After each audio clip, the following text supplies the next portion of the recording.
वो शादीशुदा थी, उसकी एक बेटी भी थी, लेकिन वो किसी के साथ रिलेशन रखती थी। इस वजह से जो बशारत है वो कहता था कि मुझे ये कबूल नहीं है और इसने इसलिए उस लड़के के साथ मिलके इसको कत्ल करवा दिया। वो बिल्कुल ठीक हो गया था, उसको रात के टाइम जहर का इंजेक्शन लगाया गया, मेरी छोटी नंद ने लगाया, आसमान। तो इनके घर मेरे खाला का दोस्त आता है, उसने कहा था कि मेरे साथ गलत ताल्लुकात रखो वरना तुम्हें भी घर से निकाल दिया जाएगा, फिर इसलिए मैं झगड़ा करके वहाँ से घर आ गई थी। जो आपकी खाला जो कि आपकी सास थी उसके भी नाजायज़ ताल्लुकात थे किसी के साथ? जी बिल्कुल। अस्सलाम वालेकुम नाजरीन, मैं हूँ आपकी और सोनिया और आप देख रहे हैं शाहकार टीवी। नाजरीन, सके भाई और बहन ने मिलके अपने भाई को मर्डर करवा दिया, उनका कत्ल करवा दिया। इस वाक़े की असल हक़ाइक़ क्या है? मकतूला की बीवी मेरे साथ मौजूद है, आइए इनसे बात करते हैं और जानते हैं। अस्सलाम वालेकुम। वालेकुम अस्सलाम। जी बहन, बताइएगा कि आपके खामद को किस तरह कत्ल किया गया? उसकी छोटी बहन ने शूट करवाया था, उसके बाद किसी को पैसे दे के शूट करवाया। जब वो हॉस्पिटल में रहा, बच गया, फिर उसके बाद रात के टाइम 2 छोटे बहन भाइयों ने मिलके उसको जहर का इंजेक्शन लगाया। आपको कैसे पता चला था कि आपके खामद को उसके भाई और बहन ने ही कत्ल करवाया? मैंने पहले जब फायरिंग हुई थी मैंने फ़ोन करके पूछा तो उसने आगे से बदतमीज़ी की मेरी नंद ने, और कहने लगी कि तुमने मरवाया है मेरे भाई को, कत्ल तुमने करवाया है, फायरिंग तुमने करवाई है, हमने नहीं करवाई। बदतमीज़ी करने लग गई। फिर उसके बाद अचानक ही 2-3 दिन बाद वो उसकी डेथ हो जाती है, और फिर टीवी पे हमने वायरल वीडियो देखी है और साफ पता चल जाता है जी उसकी डेथ इन्होंने खुद की है। कत्ल करने की वजह क्या थी? कोई बहन भाई का आपस में झगड़ा होता है या लड़ाई होती है? क्या वजह थी, किस लिए कत्ल किया गया आपके खामन को? मेरी कज़न आसमा जो है उसका किसी के साथ रिलेशन था, जिसकी वजह से बशारत जो है उसे कबूल नहीं था करता।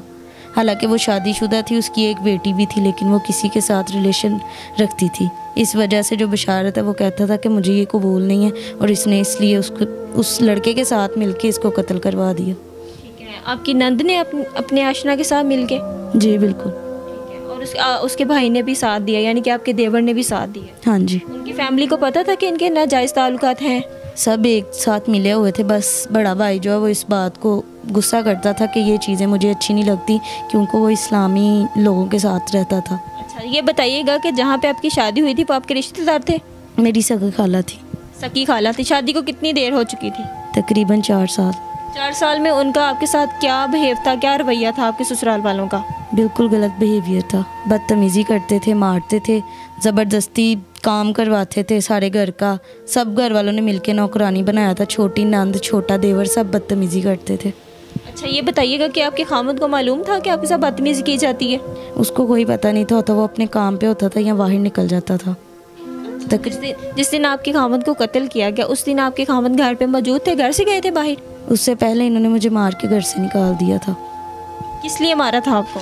वैसे ही इन्होंने, जो इनके घर मेरे खाला का दोस्त आता है, उसने कहा था कि मेरे साथ गलत ताल्लुकात रखो वरना तुम्हें भी घर से निकाल दिया जाएगा, फिर इसलिए मैं झगड़ा करके वहाँ से घर आ गई थी।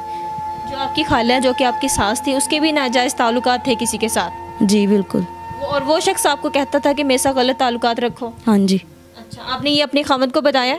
मैंने उसको नहीं था बताया, क्योंकि वो यहाँ है ही नहीं था। वो नशा छोड़ने के लिए उसको हॉस्पिटल इन्होंने एडमिट कर दिया था। आपकी कितनी उम्र है, किस एज में आपकी शादी हुई थी?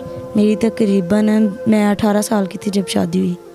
और इस एज में अब आप बेवा भी हो गई हैं, तो मैं समझती हूँ कि एक लड़की के लिए बेवा होना या तलाक याफ्ता होना किसी गाली से कम नहीं इस माशरे में। और ये बहन, अब इसकी कोई उम्र नहीं है, मेरे ख्याल में 23 या 24 साल इनकी एज है, और ये बेवा भी हो चुकी हैं और इसके पीछे और कोई नहीं है। इसके सके खाला के बच्चे ही थे जिन्होंने अपने सके जो हैं भाई को उसका कत्ल करवा दिया बेदर्दी के साथ। क्या कहना चाहती हैं, कोई अपील करना चाहती हैं हुकूमत को? जी, हमें इंसाफ चाहिए। वो हमें धमकियां लगाती है फ़ोन करके कि अगर तुमने कोई कानूनी कार्रवाई की तो तुम्हें भी मार देंगे।